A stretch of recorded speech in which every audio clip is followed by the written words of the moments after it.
Hello नमस्कार साथियों। आज की वीडियो हम लोग रेलवे से संबंधित सामान्य विज्ञान के जो भी इम्पोर्टेंट प्रश्न हैं उन सभी को डिस्कस करने वाले हैं, जो कि आपके प्रीवियस ईयर एग्जाम में आए हुए प्रश्न हैं। तो आने वाले आपके एग्जाम के लिए बहुत ही इम्पोर्टेंट हो सकते हैं, तो आप लोग वीडियो को बगैर स्किप किए लास्ट तक जरूर देखिएगा। हर एक प्रश्न आपके एग्जाम के पर्सपेक्टिव से बहुत ही इम्पोर्टेंट है। तो चलिए स्टार्ट करते हैं बगैर देरी करते हुए। पहला प्रश्न आपकी स्क्रीन पर है। पहला प्रश्न है, निम्न में से किस धातु को चाकू से आसानी से काटा जा सकता है? किस धातु को चाकू से आसानी से काटा जा सकता है? ऑप्शन बी आपका करेक्ट हो जाएगा, सोडियम। कौन सी धातु को? तो ऑप्शन नंबर बी आपका करेक्ट हो जाएगा, सोडियम धातु को। चलिए नेक्स्ट क्वेश्चन की ओर बढ़ते हैं। अगला प्रश्न है, संवेग बराबर होता है। संवेग किसके बराबर होता है? ऑप्शन ए है द्रव्यमान गुणे वेग, ऑप्शन बी है द्रव्यमान गुणे वेग स्क्वायर, ऑप्शन सी है द्रव्यमान गुणे त्वरण, ऑप्शन डी इनमें से कोई नहीं। तो करेक्ट आंसर हो जाएगा ऑप्शन नंबर ए। जो संवेग होता है वो द्रव्यमान गुणे वेग के बराबर होता है, अर्थात संवेग द्रव्यमान एवं वेग का गुणनफल होता है। चलिए नेक्स्ट क्वेश्चन देखते हैं। सभी क्वेश्चन आपके प्रीवियस ईयर आए हुए प्रश्न हैं, तो आपके आने वाले एग्जाम रेलवे, एएलपी टेक्नीशियन सभी के लिए बहुत ही इंपॉर्टेंट है। नेक्स्ट प्रश्न है, प्रतिरोध का एसआई मात्रक होता है। प्रतिरोध का एसआई मात्रक होता है, तो इसका करेक्ट आंसर हो जाएगा ऑप्शन नंबर बी। प्रतिरोध का एसआई मात्रक होता है ओम।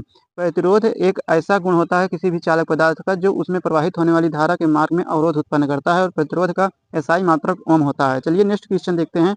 अगला प्रश्न है, निम्न में से कौन सी गैस बायोमास संयंत्र में उत्पन्न होती है? कौन सी गैस बायोमास संयंत्र में उत्पन्न होती है? इसका करेक्ट आंसर हो जाएगा option number A. Carbon dioxide gas जो है बायोमास संयंत्र में उत्पन्न होती है। चलिए नेक्स्ट क्वेश्चन देखते हैं। अगला प्रश्न है, ब्लीचिंग पाउडर के निर्माण में कौन सी गैस का प्रयोग किया जाता है? ब्लीचिंग पाउडर के निर्माण में कौन सी गैस का प्रयोग किया जाता है? मोस्ट इंपॉर्टेंट क्वेश्चन है, तो ऑप्शन नंबर आपका ए करेक्ट हो जाएगा, क्लोरीन गैस। किसका? Cl2 अर्थात क्लोरीन गैस का प्रयोग किया जाता है ब्लीचिंग पाउडर के निर्माण में। नेक्स्ट क्वेश्चन है, क्रिप्टॉन की परमाणु संख्या 36 है, तो उसका सही इलेक्ट्रॉनिक विन्यास क्या होगा? क्रिप्टॉन जिसकी परमाणु संख्या 36 है, तो उसका सही इलेक्ट्रॉनिक विन्यास क्या होगा? तो ऑप्शन नंबर बी करेक्ट हो जाएगा, 2 8 18 8 ये होगा इसका सही इलेक्ट्रॉनिक विन्यास। चलिए नेक्स्ट क्वेश्चन देखते हैं। अगला प्रश्न है, सार्वभौमिक गुरुत्वाकर्षण नियतांक अर्थात जी के मान की खोज किसने की थी? सार्वभौमिक गुरुत्वाकर्षण नियतांक जी के मान की खोज किसने की थी? इसका करेक्ट आंसर हो जाएगा option number A, sir Isaac Newton के द्वारा जो है सार्वत्रिक गुरुत्वाकर्षण नियतांक जी की खोज की गई थी। आप लोग कमेंट करके बताइए कि सार्वत्रिक गुरुत्वाकर्षण नियतांक जी का मान कितना होता है। कमेंट करके आप लोग कमेंट बॉक्स में इसका वैल्यू जरूर लिखेंगे। चलिए नेक्स्ट क्वेश्चन देखते हैं। ऊंचाई पर स्थित वस्तु में कौन सी ऊर्जा होती है? मतलब कोई वस्तु कुछ ऊंचाई पर स्थित है, मान लेते हैं या तो ऊंचाई पर स्थित है, तो उसमें कौन सी ऊर्जा होगी? इसका करेक्ट आंसर हो जाएगा ऑप्शन नंबर बी, गुरुत्वीय स्थित ऊर्जा। कौन सी ऊर्जा होती है? गुरुत्वीय स्थित ऊर्जा। गुरुत्वीय स्थित ऊर्जा को केवल स्थित ऊर्जा के नाम से भी जाना जाता है, और इसको लिखते हैं यू से, तो यू बराबर हो जाता है mgh। ये होता है गुरुत्वीय स्थित ऊर्जा का सूत्र, यू बराबर mgh। मोस्ट इंपॉर्टेंट क्वेश्चन है, इस पे आपके एग्जाम में प्रश्न भी बने हुए हैं, रेलवे के एग्जाम में इससे पूछा जाता है क्वेश्चन। चलिए नेक्स्ट क्वेश्चन देखते हैं। अगला प्रश्न है, एक एल्कोहल का क्वथनांक 78 डिग्री सेल्सियस है, तो केल्विन पैमाने पर इसका तापमान कितना हो जाएगा? तो केल्विन पैमाने पर तापमान इसका ज्ञात करना है, तो जब डिग्री सेल्सियस में दिया होता है, केल्विन पैमाने पर तापमान ज्ञात किया करना होता है, तो डिग्री सेल्सियस में 273 को हम लोग ऐड कर देते हैं। कितना? 273 को जब जोड़ेंगे तो यहाँ पर 8 3 11 हो गया, 7 7 14 1 15 हो जाएगा, और 2 1 3, तो कितना हो गया? केल्विन पैमाने पर जो तापमान आएगा वो 351 केल्विन होगा। मतलब 78 डिग्री सेल्सियस बराबर किसके होता है? 351 केल्विन का।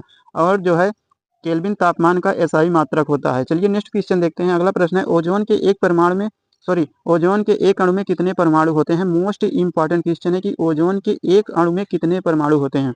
ओजोन जो होता है उसका रासायनिक सूत्र होता है O3। तो ओजोन के एक अणु में कितने परमाणु हो गए? तो ऑक्सीजन के 3 परमाणु होते हैं, तो इसमें ऑप्शन नंबर आपका ए सही हो जाएगा, 3 परमाणु होते हैं। चलिए नेक्स्ट क्वेश्चन देखते हैं। अगला प्रश्न है, निम्न में से किस नोबेल गैस के बाहरी शेल में 8 इलेक्ट्रॉन नहीं होते हैं? मतलब वो कौन सी नोबेल गैस है जिसकी बाहरी कक्षा में 8 इलेक्ट्रॉन नहीं होते हैं? तो आपका ऑप्शन नंबर सी सही हो जाएगा, हीलियम जो होता है इसके बाहरी कक्षा में केवल 2 इलेक्ट्रॉन होते हैं, और सभी जितनी भी नोबेल गैसें हैं उन सभी के बाहरी कक्षा में 8 इलेक्ट्रॉन होते हैं। चलिए नेक्स्ट क्वेश्चन देखते हैं। अगला प्रश्न है, पुरुष में प्रथम यौन अंग कौन सा है? पुरुषों में प्रथम यौन अंग कौन सा है? तो करेक्ट आंसर हो जाएगा ऑप्शन नंबर ए, वृषण। कौन सा होता है? वृषण जो है पुरुषों में प्रथम यौन अंग होता है। चलिए नेक्स्ट क्वेश्चन देखते हैं। अगला प्रश्न है, वाहनों की हेडलाइट में प्रयुक्त दर्पण कौन सा है? वाहन जो होते हैं उनकी हेडलाइट में कौन सा दर्पण का प्रयोग किया जाता है? तो ऑप्शन नंबर ए करेक्ट हो जाएगा, अवतल दर्पण। किसका प्रयोग किया जाता है? अवतल दर्पण का। चलिए नेक्स्ट क्वेश्चन देखते हैं। विद्युत आवेश का एसआई मात्रक। विद्युत आवेश जो होता है, इलेक्ट्रिक चार्ज जो होता है, उसका एसआई मात्रक क्या होता है? तो इसका एसआई मात्रक होता है ऑप्शन नंबर ए सही हो जाएगा, कूलाम।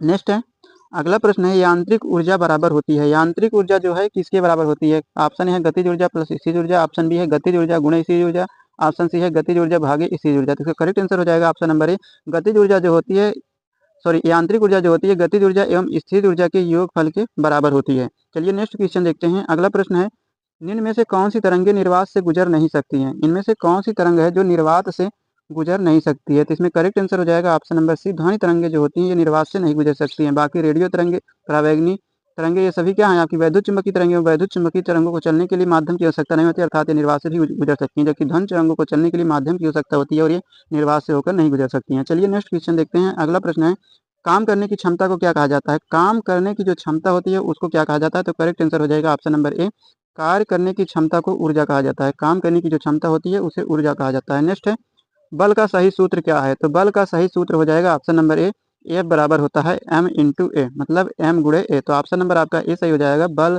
बराबर द्रव्यमान गुणे त्वरण होता है। नेक्स्ट क्वेश्चन देखते हैं। अगला प्रश्न है रक्त का प्लाज्मा घटक का कार्य क्या होता है? रक्त में जो प्लाज्मा होता है उसका कार्य क्या होता है? तो इसमें ऑप्शन नंबर आपका बी सही हो जाएगा, रक्त का जो प्लाज्मा घटक होता है उसका कार्य होता है भोजन, कार्बन डाइऑक्साइड और नाइट्रोजन युक्त कचरे का परिवहन करना। जबकि जो आरबीसी होता है हमारे रक्त का जो आरबीसी वाला भाग होता है उसका काम होता है शरीर से में ऑक्सीजन और कार्बन डाइऑक्साइड का परिवहन करना। और जो हमारे पास जो रक्त में होता है डब्ल्यूबीसी व्हाइट ब्लड सेल्स होता है उसका काम होता है शरीर को संक्रमण और बीमारियों से लड़ने में मदद करना। चलिए नेक्स्ट क्वेश्चन देखते हैं। अगला प्रश्न है पानी से भरे गिलास में रखा गया नींबू गिलास को बगल से देखने पर इसके वास्तविक आकार से बड़ा प्रतीत होता है, इसका क्या कारण है? तो इसका मेन कारण है प्रकाश का अपवर्तन। ऑप्शन नंबर आपका ए सही हो जाएगा, इसका मुख्य कारण है प्रकाश का अपवर्तन। चलिए नेक्स्ट क्वेश्चन आपकी स्क्रीन पर है।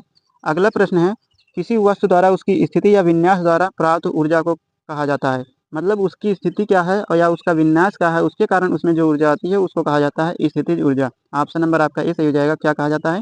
स्थितिज ऊर्जा। चलिए नेक्स्ट क्वेश्चन देखते हैं। अगला प्रश्न है गाड़ियों में दूरी मापने के लिए किस उपकरण का प्रयोग किया जाता है? गाड़ियों में जो दूरी मापने के लिए आपका मीटर लगा होता है वो कौन सा यंत्र होता है? तो उसका नाम होता है ओडोमीटर। कौन सा यंत्र होता है? ओडोमीटर, जो कि दूरी मापने के काम आता है। चलिए नेक्स्ट क्वेश्चन है। अगला प्रश्न है यदि किसी विलयन से नीला लिटमस लाल रंग में परिवर्तित हो जाता है तो इसका पीएच मान डैश डैश होना चाहिए, मतलब उसका पीएच मान लगभग कितना होना चाहिए? तो उसका पीएच मान होना चाहिए लगभग 6, अर्थात 7 से कम होगा। मतलब जो अम्लीय विलयन होता है वो नीला लिटमस पेपर को लाल कर देता है, तो जो विलयन अम्लीय होगा उसका पीएच मान 7 से कम होता है, तो यहाँ पर संभावना है कि उसका पीएच मान 6 होना चाहिए। चलिए नेक्स्ट क्वेश्चन देखते हैं।